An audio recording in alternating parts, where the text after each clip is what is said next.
السلام عليكم مريم. بارك الله فيك.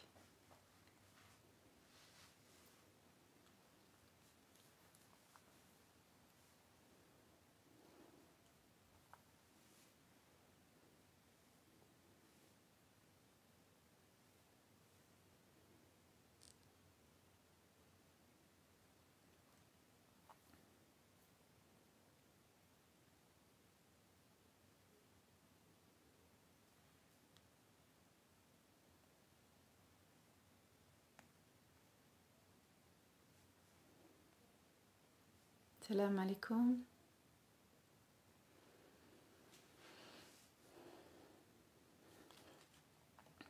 السلام عليكم.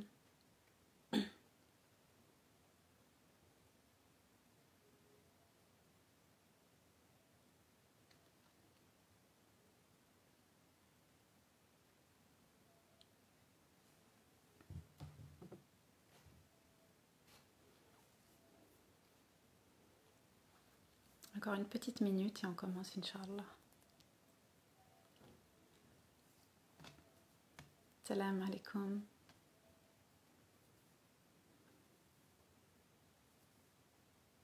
Salam alaikum, Sami Sam. Barakallahu fik.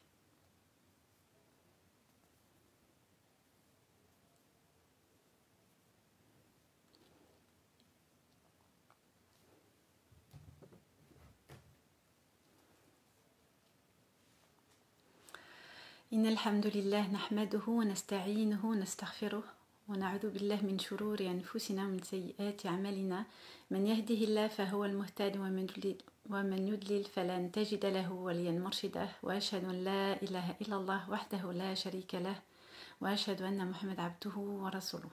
أما بعد, salam alaikum wa rahmatullahi ta'ala wa barakatuh. J'espère que vous allez bien. Je vous dis un grand salam à tous. Je reconnais beaucoup de personnes qui me contactent aussi en privé. J'espère que vous allez bien. Malika, salam alaikum. Alors, je tenais à revenir sur le sujet de l'épreuve parce que vous êtes nombreux, très nombreux et nombreuses à m'envoyer des témoignages de vie dans lesquels vous traversez vraiment des moments très difficiles. Donc alors le sujet c'est l'épreuve. Et comment est-ce que l'épreuve elle nous rapproche d'Allah.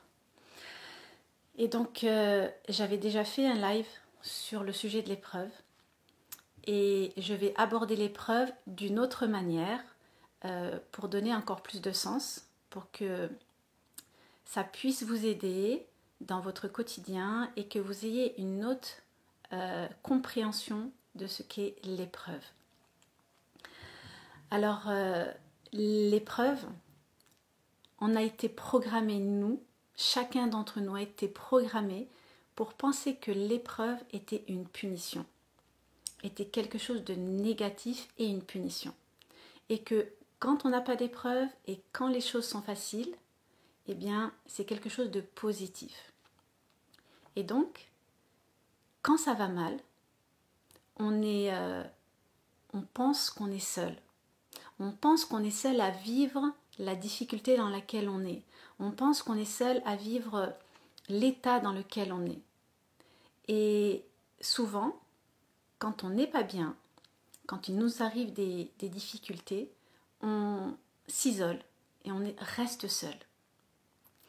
Parce qu'on n'arrive pas à communiquer avec les autres, on n'arrive pas à essayer d'aller chercher du soutien et un accompagnement à l'extérieur. Et donc on s'enferme dans sa difficulté et dans ces pensées qui sont négatives et qui n'arrêtent pas d'être ressassées à l'intérieur de votre tête. Alors Allah subhanahu wa ta'ala, il nous le dit, il nous dit dans la sourate Al-Baqarah, dans le verset 214, il nous dit quelque chose d'extraordinaire. C'est vraiment un verset qui est quand même puissant, dans lequel Allah subhanahu wa ta'ala, il nous dit: espérez-vous accéder au paradis sans avoir été éprouvés comme l'ont été ceux qui vous ont précédés. Ils ont connu des malheurs. et des calamités, ils ont été secoués par l'adversité au point que leurs prophètes et ceux qui le suivaient en vinrent à dire, à demander à quand le secours du Seigneur. Et certes, le secours d'Allah est toujours proche. Donc là, dans ce verset, c'est un verset qui est quand même puissant. Là, Allah subhanahu wa ta'ala, il est en train de dire, est-ce que vous pensez que vous allez accéder au paradis sans avoir subi des choses terribles, des difficultés qu'ont traversé les autres avant vous? Ça veut dire que vous n'êtes pas seul à avoir vécu des choses très difficiles. Et Allah subhanahu wa ta'ala, quand il nous dit, ils ont été secoués. Donc le terme en arabe, c'est vraiment un terme, quand on prend vraiment tout son sens, secouer, c'est pas suffisant. Son sens, c'est vraiment, vous voyez ce que c'est un tremblement de terre? Eh bien, c'est exactement ça. Ils ont été ébranlés. Ébranlés. Donc, quand on est ébranlé, c'est un mot qui est très fort. Hein? Donc, ils ont été ébranlés par les épreuves. Et dans ce verset, Allah subhanahu wa ta'ala, il parle du prophète alayhi salam. Et donc, le prophète et ceux qui l'ont suivi ont demandé à quand le secours d'Allah. Et ensuite, Allah, il va donner une note d'espoir dans laquelle il donne un espoir dans laquelle il dit, en vérité, le secours d'Allah est proche. Alors, notre problème à nous, c'est que on veut tout de suite.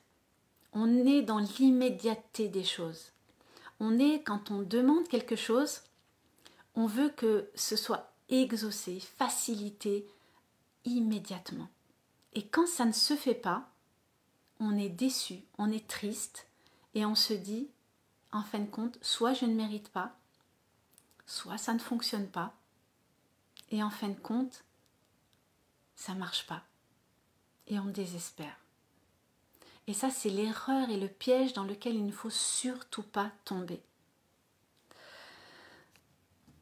Donc dans le début du verset, Allah il parle d'un test, il parle du fait que ils ont subi des calamités, ils ont été ébranlés dans leur foi, ils ont subi des choses qui sont terribles. Et donc vous aussi, donc il est en train de nous dire, mais vous aussi, c'est le prix à payer pour l'éternité dans les jardins paradisiaques. Vous voyez, quand je dis ce mot, les jardins paradisiaques, le jardin d'Éden, c'est quelque chose qui doit vous faire vibrer. C'est quelque chose dans lequel vous devez vous projeter. Les jardins paradisiaques, des sources, des choses auxquelles vous ne pouvez même pas imaginer. Votre esprit humain ne peut pas se projeter et quantifier ce qu'Allah subhanahu wa ta'ala nous réserve. Mais pour gagner et pour avoir tout ceci, il est obligatoire d'en payer le prix ici-bas. Et donc, pour en payer le prix, on doit vivre ce genre d'épreuves. Maintenant, comment est-ce qu'on doit les vivre? Quelle est la perception qu'on doit avoir des épreuves? C'est ça qui est important. Sinon, on aura beau parler d'épreuves, on n'arrivera jamais à trouver la paix. Et donc, pendant qu'on subit des épreuves, d'autres personnes aussi en subissent. On n'est pas les seuls. À l'instant T, pendant que je suis en train de souffrir dans ce que je suis en train de vivre, d'autres autour de moi le souffrent aussi. Donc, on n'est pas seul. Et c'est ce qu'Allah subhanahu wa ta'ala, il nous dit dans ce verset.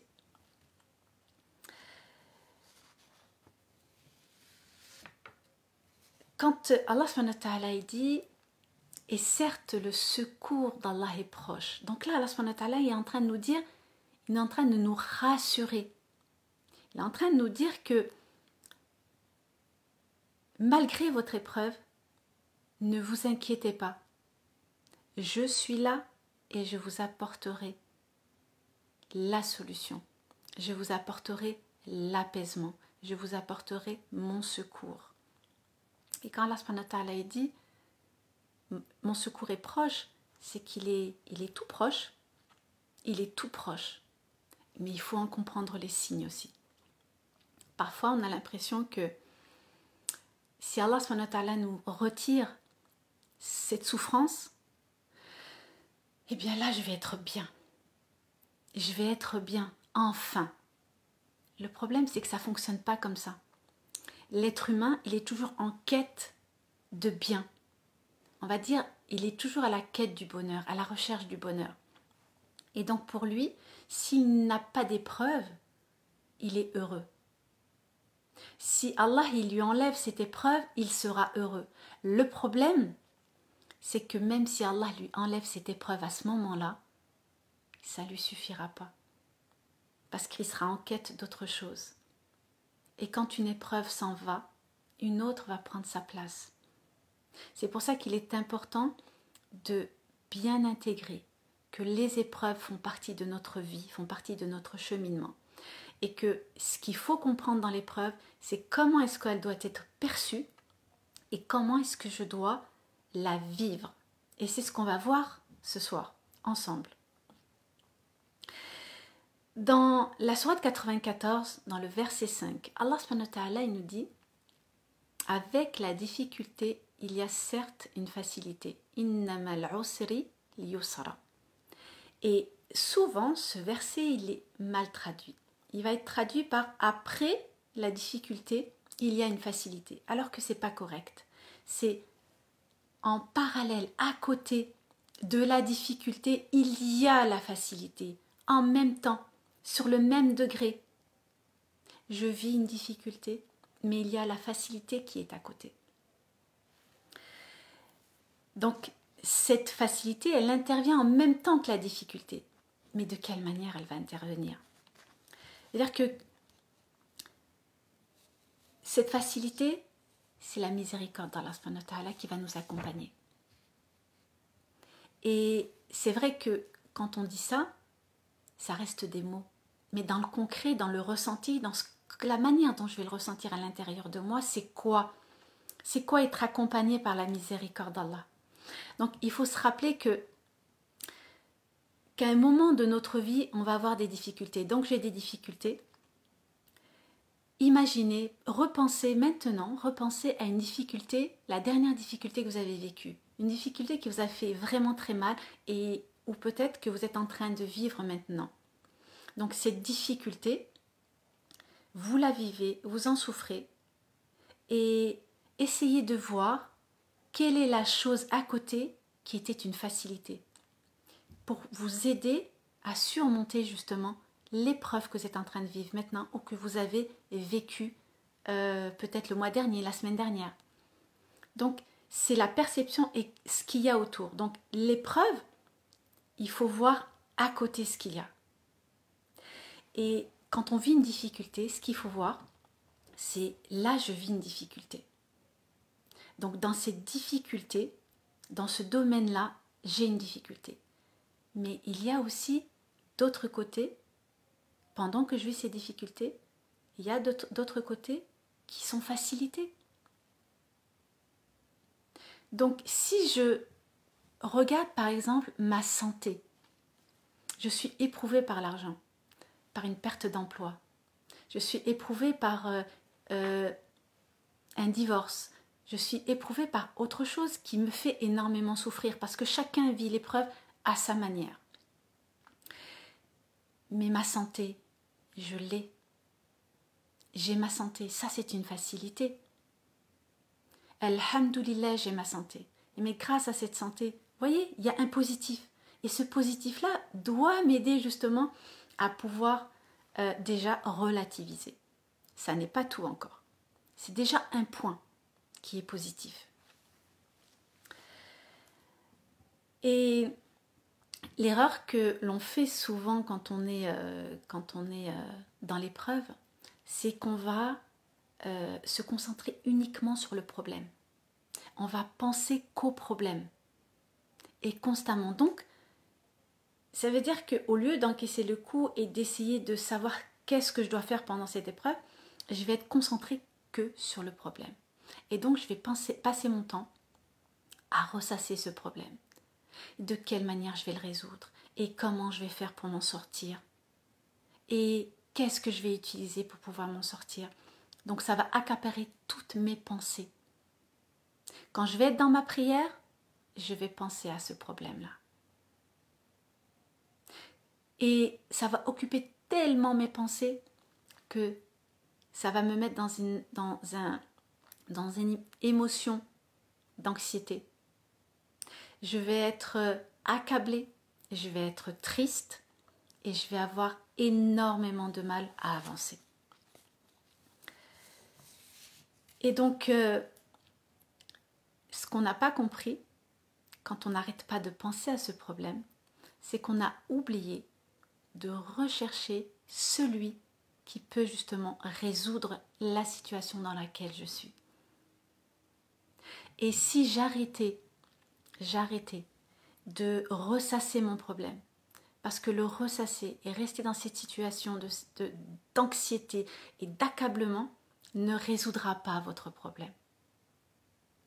Par contre, si vous allez vous retourner auprès d'Allah pour qu'il vous aide à résoudre votre problème, alors là, c'est le début du chemin.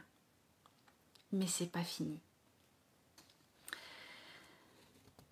Alors, quand notre cœur est concentré, nos pensées sont concentrées sur notre problème, donc on a oublié d'être concentré sur Allah.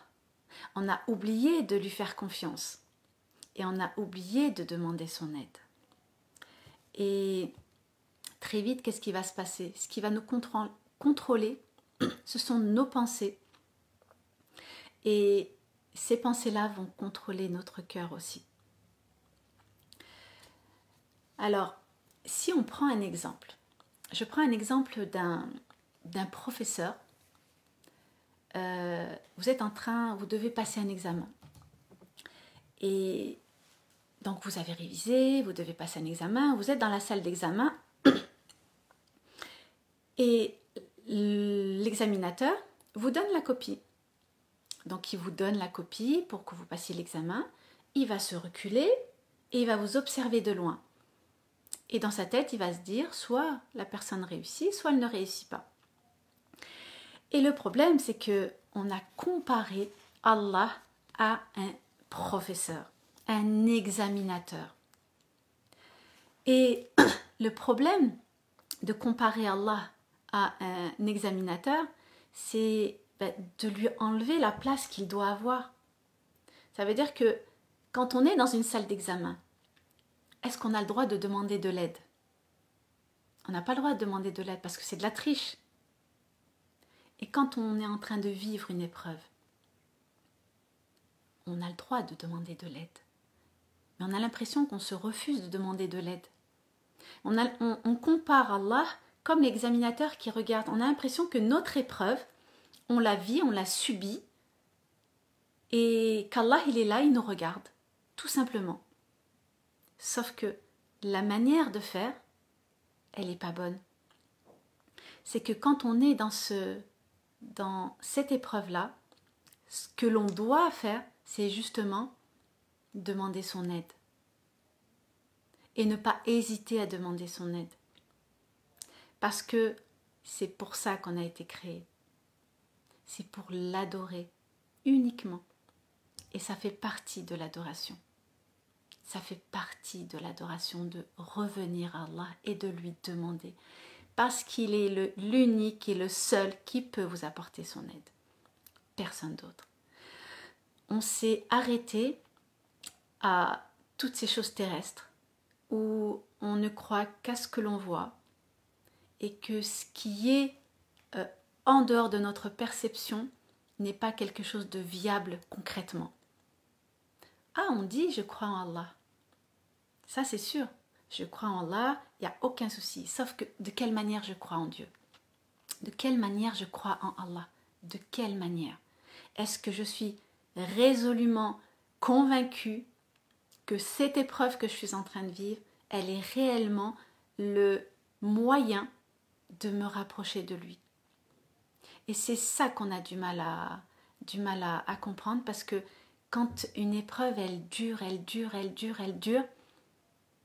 et qu'on est mal accompagné, et qu'on ne comprend pas qu'on ne connaît pas les moyens d'atteindre Allah subhanahu wa ta'ala, c'est sûr qu'on désespère. Alors, il y a beaucoup de versets dans le Coran qui parlent des épreuves qui ont été envoyées aux peuples qui nous ont précédés. Et la raison qu'Allah subhanahu wa ta'ala il évoque dans l'envoi justement de ces épreuves, c'est juste pour que l'on revienne à lui, qu'on retourne à lui. Tout simplement. Quand on commet un péché, on demande pardon à qui? On demande pardon à Allah. Donc on revient vers Allah. Quand on fait une sadaqa, quand on fait une aumône, c'est pour qu'Allah nous purifie de nos péchés. Donc on revient à lui. Quand on prie la salat, quand on fait la salat, c'est pourquoi? C'est pour revenir à Allah. Quand on jeûne, c'est pour revenir à Allah. Quand on va au pèlerinage, c'est pour revenir à Allah. Quand on patiente durant les épreuves, c'est justement pour revenir à Allah. Donc toutes nos actions pour nous rapprocher d'Allah subhanahu wa ta'ala, elles sont uniquement là pour que l'on revienne à lui. Tout simplement. C'est à lui que nous retournerons. C'est ça qu'il faut comprendre et ne jamais oublier ça. C'est que tout ce que l'on vit, tout ce que l'on fait dans le but de l'adorer, c'est un retour que l'on fait vers lui.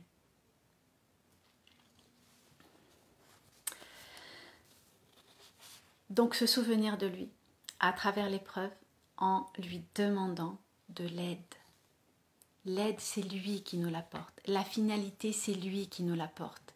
Il est le seul qui peut nous faire atteindre nos objectifs si ces objectifs sont un bien pour nous. Parce que lui, il sait et nous ne savons pas. Et il y a un autre passage, un autre verset dans lequel Allah subhanahu wa ta'ala, il parle du sens des épreuves et dans lequel Allah subhanahu wa ta'ala, il va utiliser des mots bien précis. Afin qu'ils implorent ma miséricorde. Donc, vous voyez, toujours revenir à lui. Donc, quand on revient à Allah subhanahu wa ta'ala, quand on va implorer sa miséricorde, on doit être... Quel est le sentiment qu'on doit ressentir?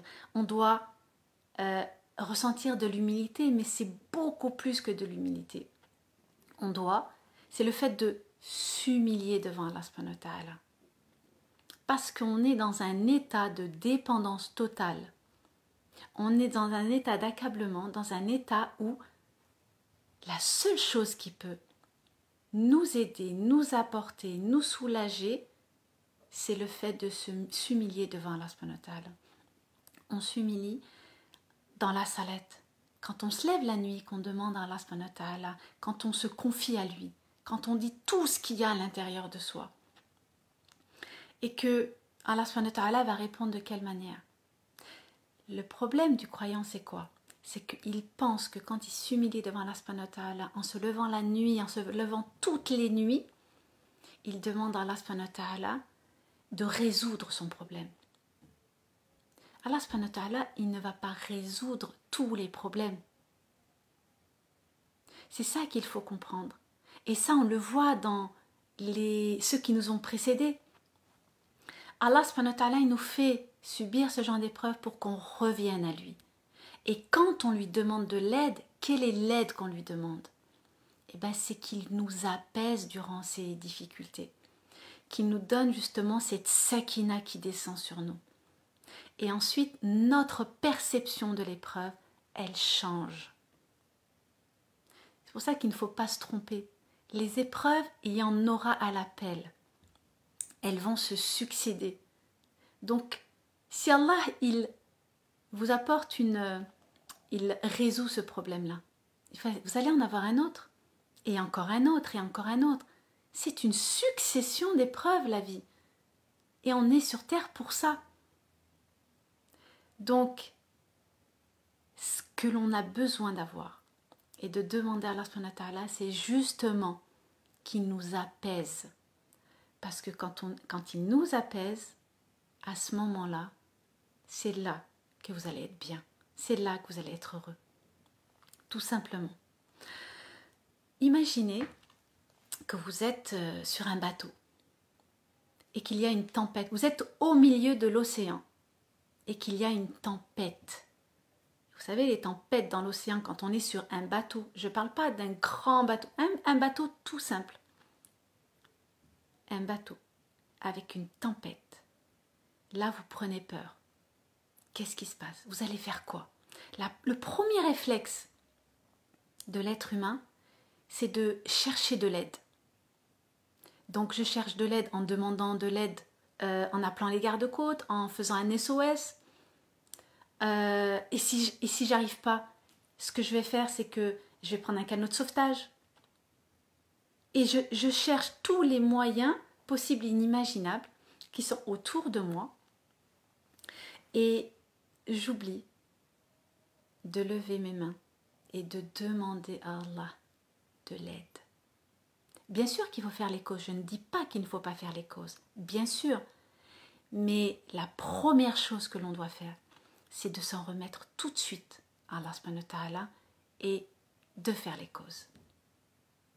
Ça, c'est très important.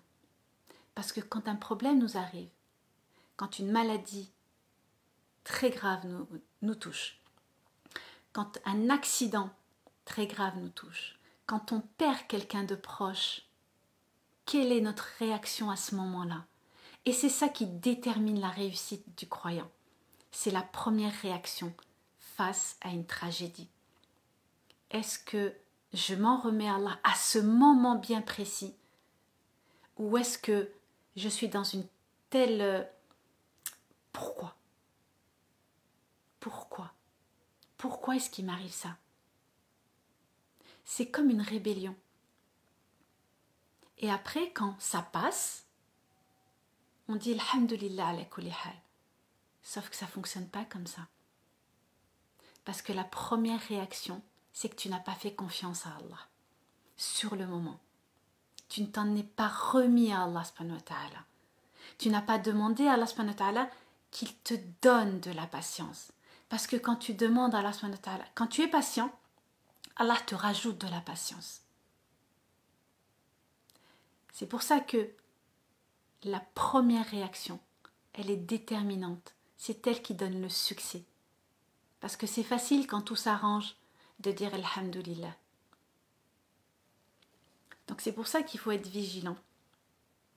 C'est quand un malheur nous touche, c'est quoi la question que je dois me poser?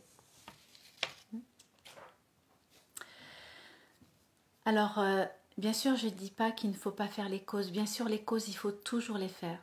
Mais ce que vous devez comprendre, c'est que quand vous faites les causes, la réussite, elle appartient toujours à Allah. Nous faisons l'effort, nous faisons toujours l'effort. Et c'est Dieu qui donne. C'est Allah qui donne, personne d'autre. C'est lui qui nous facilite et c'est lui qui ferme les portes. Donc c'est pour ça que c'est très important d'en prendre conscience. Quand vous êtes malade, vous allez voir le docteur.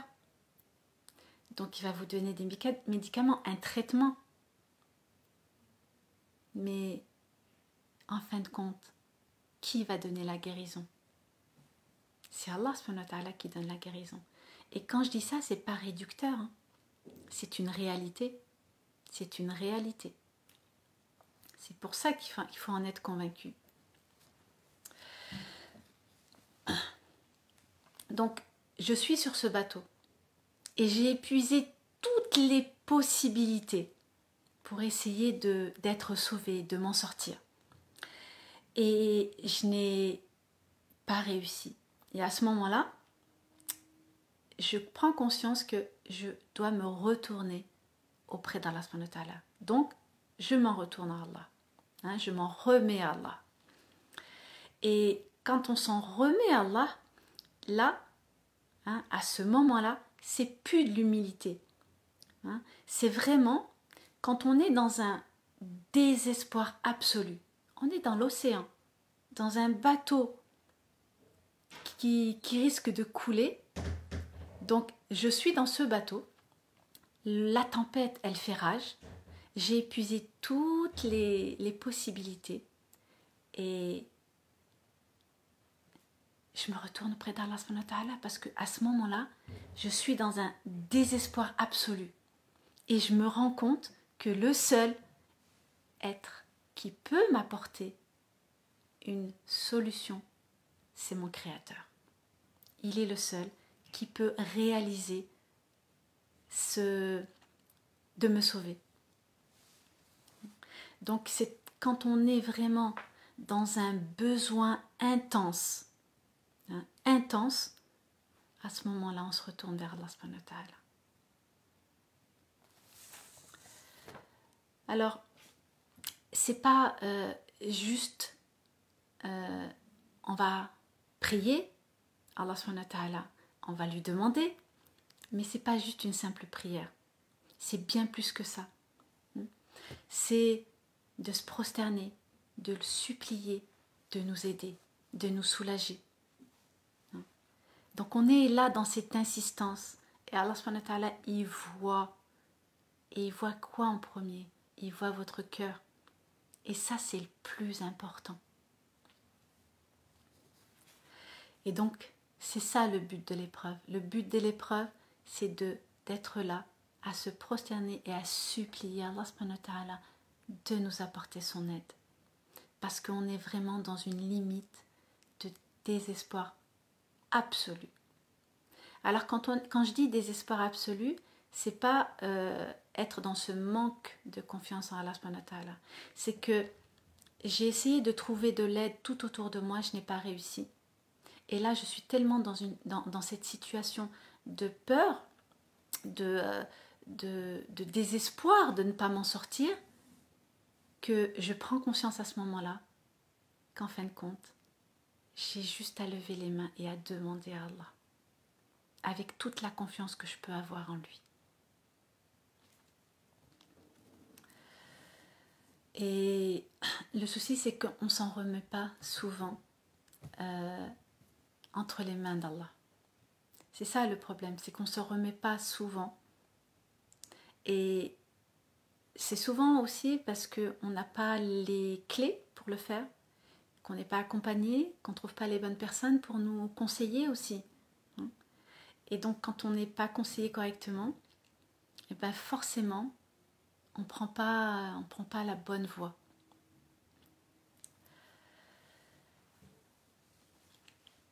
Alors, parfois Allah subhanahu wa ta'ala, dans sa grande miséricorde, il va faire des choses incroyables. Il va nous faire des choses incroyables. Alors, imaginez que vous êtes dans un problème et vous essayez de contacter un ami et vous lui demandez de l'aide et cet ami ne veut pas vous aider. Vous allez voir de la famille et la famille ne veut pas vous aider. Donc vous vous retrouvez tout seul. Qu'est-ce qui se passe? Pourquoi ça arrive? Pourquoi est-ce que vous n'arrivez pas à trouver de l'aide? Eh bien tout simplement parce qu'Allah subhanahu wa ta'ala, il a fermé les portes. Quand vous voyez que vous n'arrivez pas à atteindre un objectif, c'est qu'Allah il ferme les portes. Et Allah il est le seul à les ouvrir. Quand Allah ferme les portes, c'est tout simplement que vous devez vous poser la question, il faut que je revienne à lui. Parce que le seul qui ouvre les portes, c'est lui. Et parfois, quand vous êtes dans une situation qui est difficile, vous voyez, vous essayez, là c'est peut-être la solution, là c'est peut-être la solution, mais toutes les portes sont fermées. Toutes les portes sont fermées. C'est Allah qui ferme les portes. C'est pas Shaitan qui ferme les portes, c'est Allah qui ferme les portes. parce qu'il veut que vous reveniez à lui. Voilà, il veut que vous reveniez à lui. Et ça, vous devez l'ancrer, l'imprimer à l'intérieur de vous pour qu'à chaque problème qui survient dans votre vie, vous vous en rappeliez. Et ça, c'est quelque chose qui doit nous rassurer. Et ça nous empêche de désespérer et de poser cette question de pourquoi. Pourquoi moi? Alors, quand on est dans cette situation de grande difficulté, on est justement dans ce besoin intense voilà, qu'une solution arrive. Et donc, quand on est justement dans au pied du mur, voilà, pour illustrer un peu plus ce que je dis, c'est quand on est vraiment au pied du mur, il n'y a pas de solution. Eh bien, c'est cette intensité-là qu'on ressent, et bien c'est à ce moment-là qu'on est plus proche d'Allah subhanahu wa ta'ala. C'est dans ce moment-là qu'on est le plus proche d'Allah. Et c'est à ce moment-là qu'il faut se retourner vers lui. Et ça, c'est très important. C'est comme ça que vous allez percevoir l'épreuve différemment. Parce que c'est au moment le plus difficile que vous êtes le plus proche d'Allah subhanahu wa ta'ala. Je le répète exprès pour que, voilà, ça soit bien compris. C'est quand l'épreuve, elle est tellement intense que vous êtes le plus proche d'Allah subhanahu wa ta'ala.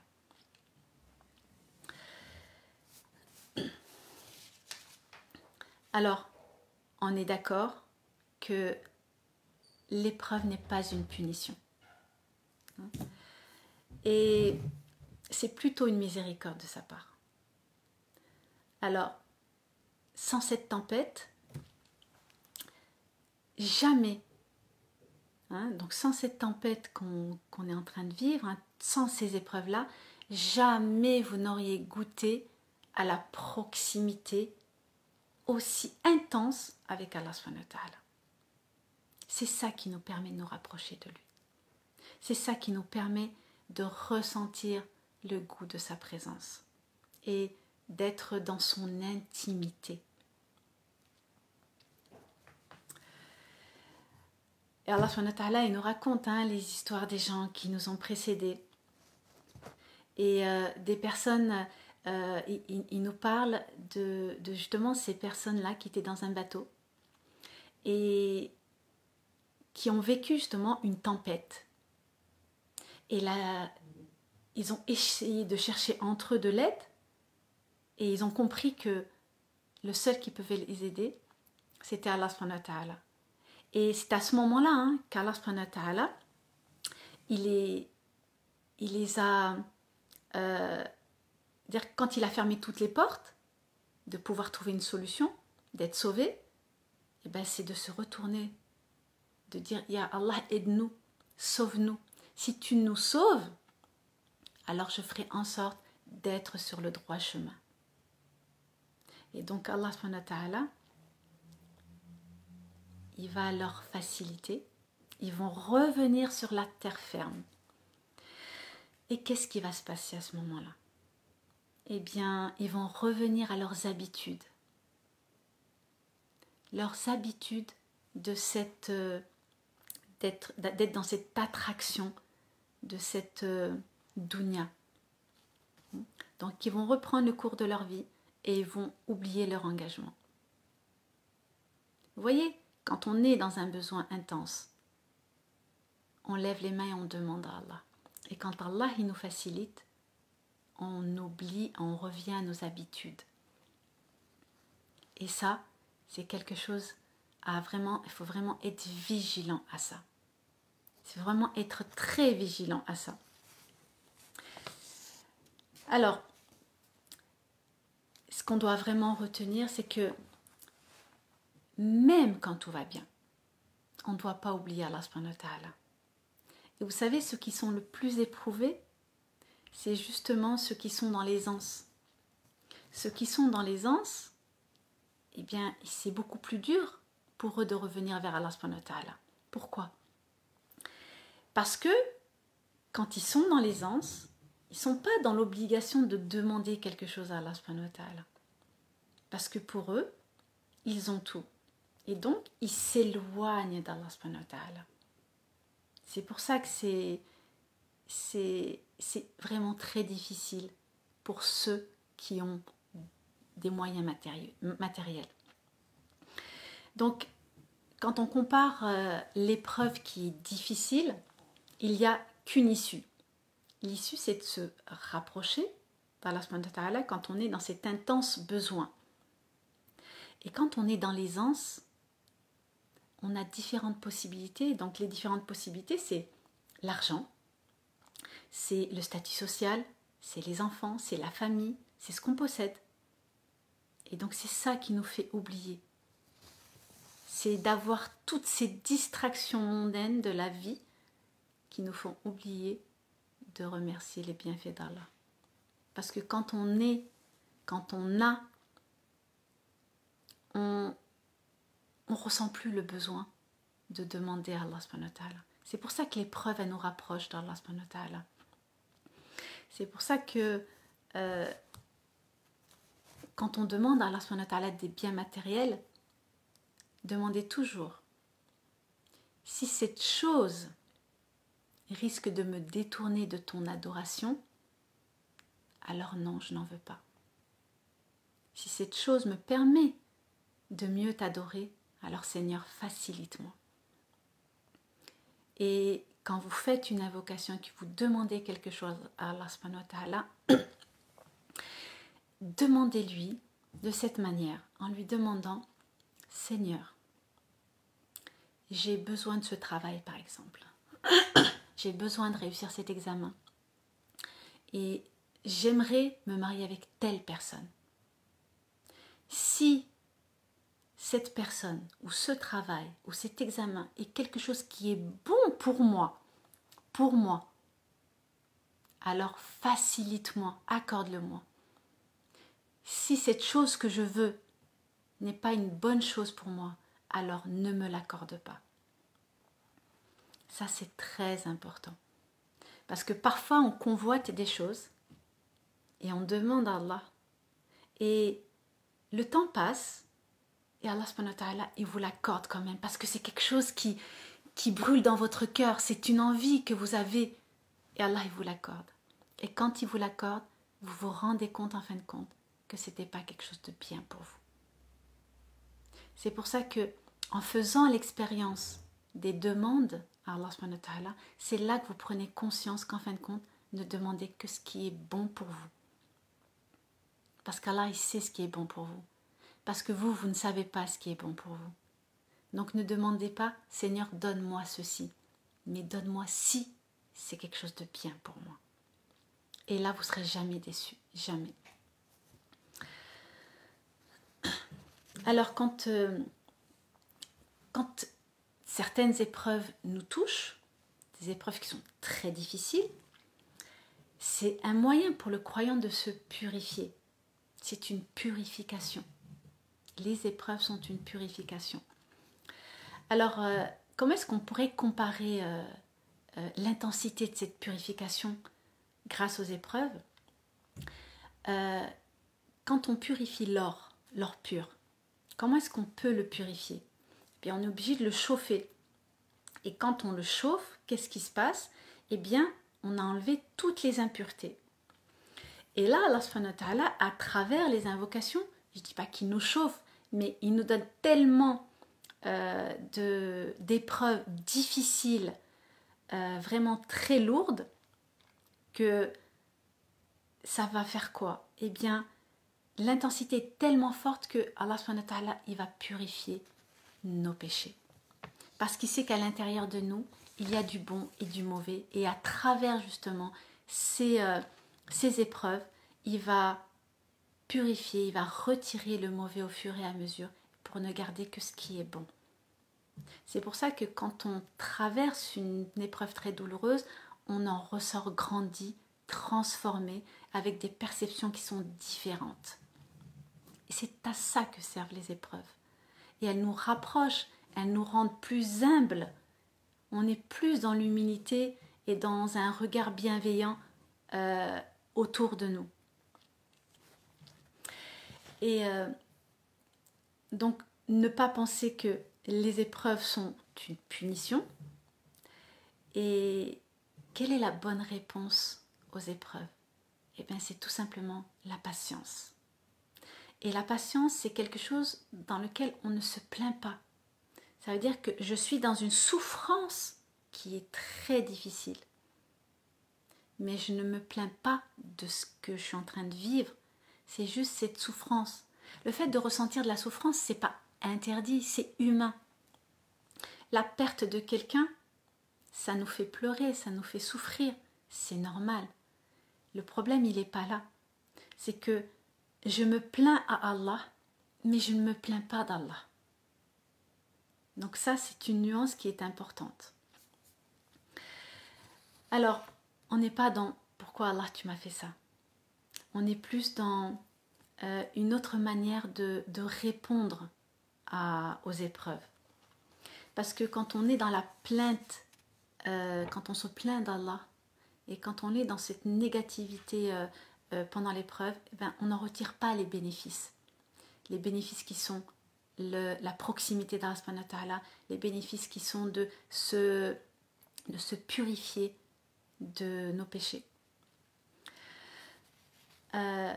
Donc on a même l'exemple de Youssouf, alayhi salam. Donc Jacob, quand il a perdu son fils, hein, Youssouf, qu'est-ce qu'il va dire? Il va dire « je me plains ». Je ne me plains pas, je ne me plains pas à Allah de mon déchirement et de mon chagrin. Donc il se plaint, il souffre de la perte de son fils.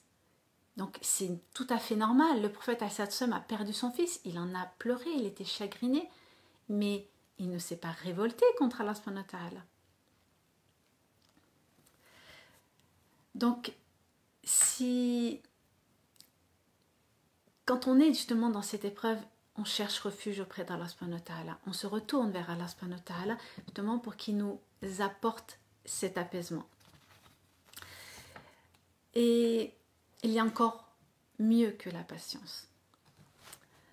Alors,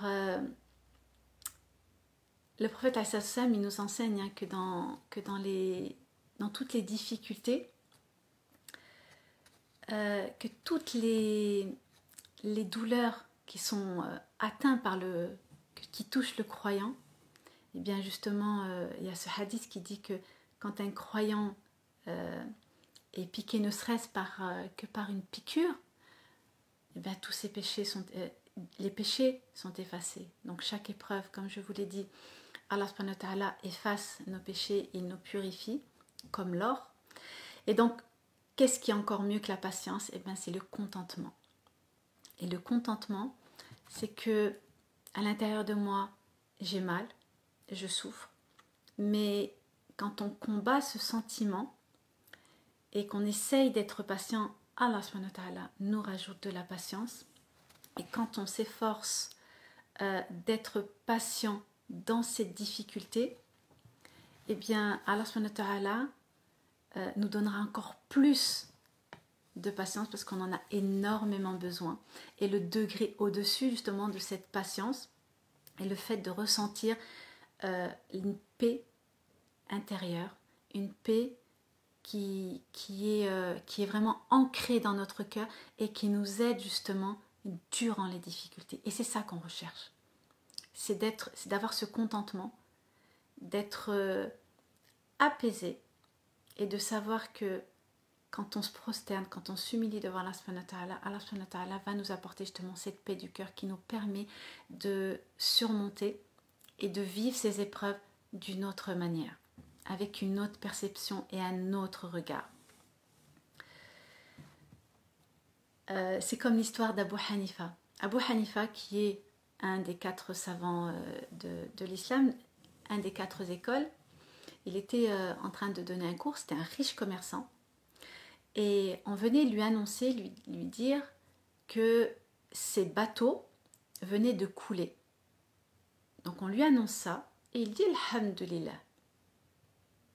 Et ensuite la personne, elle revient, elle dit, en fin de compte, c'était pas tes bateaux, mais c'était les bateaux d'une autre personne. Et il dit, Alhamdulillah. Voilà, c'était une personne qui n'était pas attachée au bien de ce bas monde. C'est vrai qu'il était riche, il était un riche commerçant, mais il employait ce qu'il avait justement au service de ceux qui étaient dans ce besoin-là.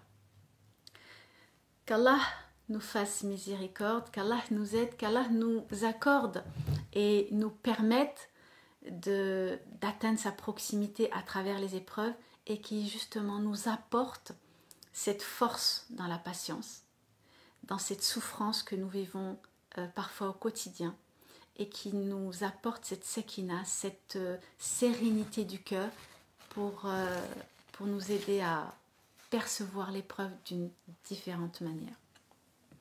Je vais m'arrêter là et je vais voir si vous avez des questions. Donc si vous avez des questions, n'hésitez surtout pas.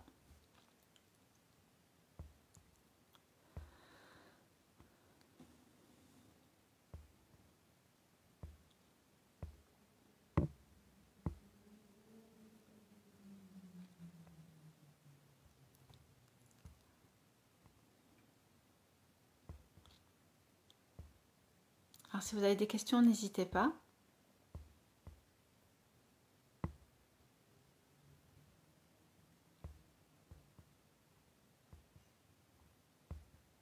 Alors il ne faut pas que quand vous écoutez une personne, enfin quand vous écoutez un cours, une intervention justement sur ce genre de sujet, il faut vraiment que ça ne reste pas des mots.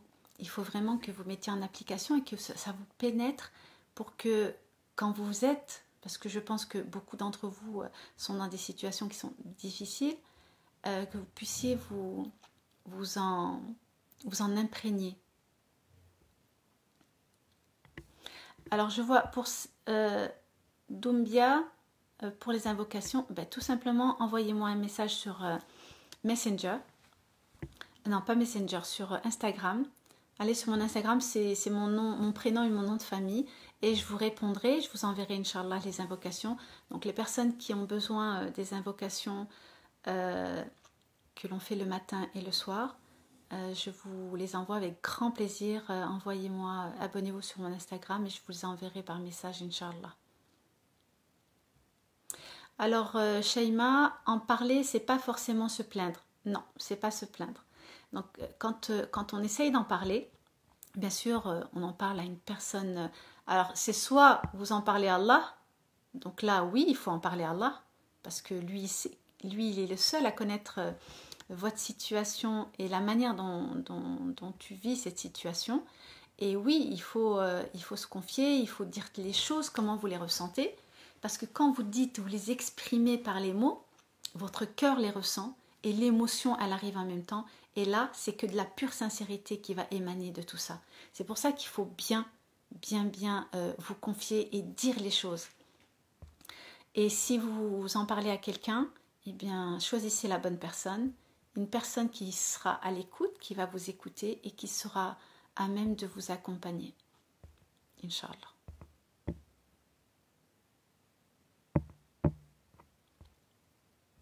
Alors, j'essaye de remonter.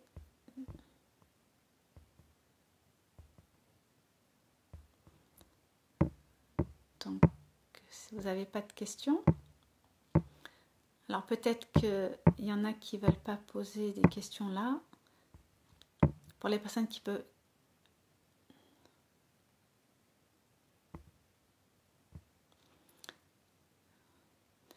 Alors, Bab el-Hajj Badi, je viens de perdre ma maman. Allah yarhamha, quel dua je dois faire pour elle.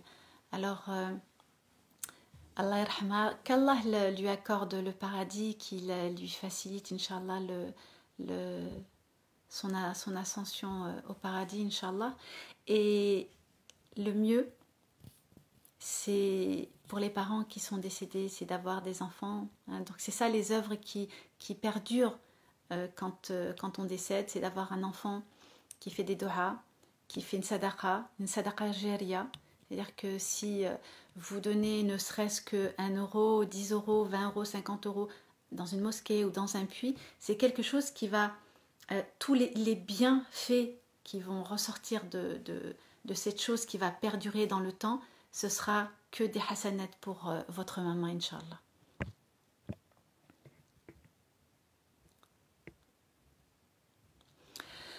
Alors Lamia, une personne qui est mariée avec un homme qui boit et qui ne veut pas arrêter, est-ce que c'est une épreuve? Alors, c'est une épreuve pour vous, c'est une épreuve pour lui, mais il faut qu'il comprenne que l'alcool c'est une addiction et qu'il faut qu'il se prenne en main parce que les conséquences de l'alcool dans son entourage, il est très négatif. Et c'est un environnement qui est malsain pour l'épouse, pour les enfants. Et donc, il faut absolument qu'il se prenne en main et qu'il décide de lui. Quand on est dans une addiction, si la personne ne décide pas qu'elle a un problème, qu'elle ne comprend pas qu'elle a un problème et qu'elle a besoin de se soigner pour ça, eh bien, c'est peine perdue. Si elle le fait pour vous faire plaisir, ça ne fonctionnera pas. Il faut que ça vienne d'elle-même. Et à vous de voir comment vous êtes capable de supporter, de vivre de cette manière.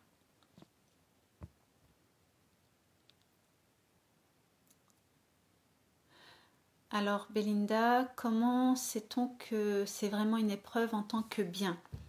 Eh bien, quand vous n'avez pas de problème, quand vous avez suffisamment d'argent, quand vous pouvez voyager comme vous voulez, quand vous sortez, vous faites que des choses super, géniales, qu'il n'y a pas d'ombre au tableau et que vous oubliez de faire des invocations, vous oubliez d'aller à la mosquée, que vous lisez plus qu'il faut, que vous êtes accaparé, obnubilé, que vous êtes plus vers tout ce qui est mondain, à l'extérieur, même à l'intérieur, hein, mais voilà, occupé par déco, machin. Voilà, tout ça, tout ce qui vous éloigne du rappel, vous éloigne d'Allah.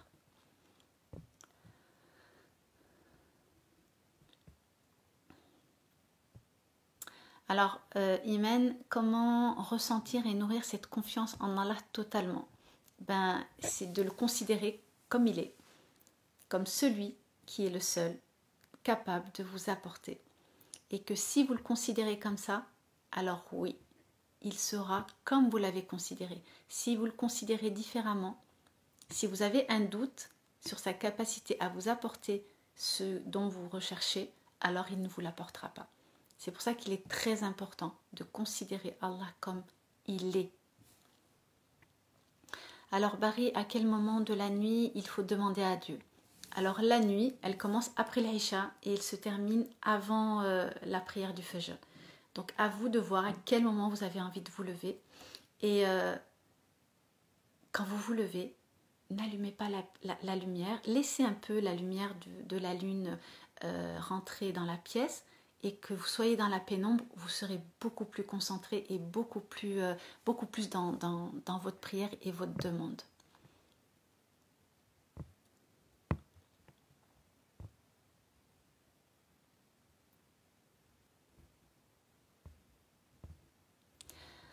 Alors Mariam, oui, tu peux te confier à une personne, mais il faut que ce soit une personne de confiance qui soit prête à t'écouter et à t'accompagner.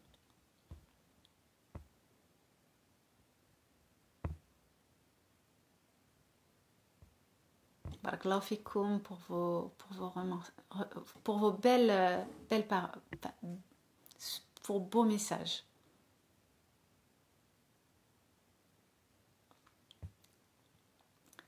Younes, alors il demande à ce qu'on lui fasse des doigts pour son examen de permis de conduire. Cela fait 4 fois que je vais passer. J'avais déjà loupé 3 fois. Inch'Allah, ce sera la bonne. Et si tu l'as pas eu avant, ni avant, eh ben c'est parce que c'était pas le bon moment. Et Inch'Allah, cette fois-ci, ce sera la bonne. Et confiance, garde confiance.